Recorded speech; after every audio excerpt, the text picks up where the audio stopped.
আওয়ামী লীগের নেতা ও সাবেক শিক্ষামন্ত্রী ব্যারিস্টার মহিবুল হাসান চৌধুরী নওফেল আবারও বিতর্কের জন্ম দিয়েছেন। সম্প্রতি এক ইউটিউব সাক্ষাৎকারে তিনি ছাত্র জনতাকে হুঁশিয়ারি দিয়ে বলেন, বাঙালি অনেক কঠিন, বেশি বাড়াবাড়ি করলে কারো পিঠের চামড়া থাকবে না।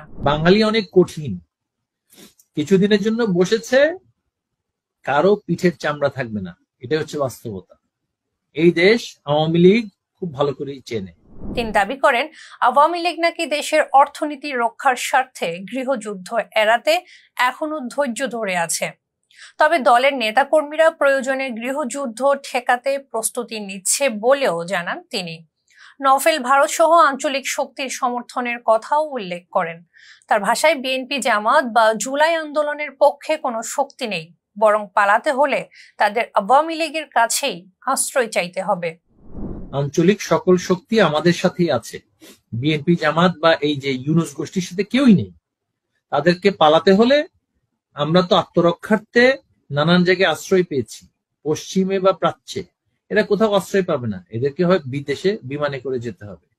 আমরা যথাসময়ে দেশের স্বার্থকে রক্ষা করে অর্থনীতি বিনষ্ট যাতে না হয়, গৃহযুদ্ধ যাতে না হয়, আমাদের নেতাকর্মীরা সেই প্রস্তুতি নিয়ে এগোচ্ছে।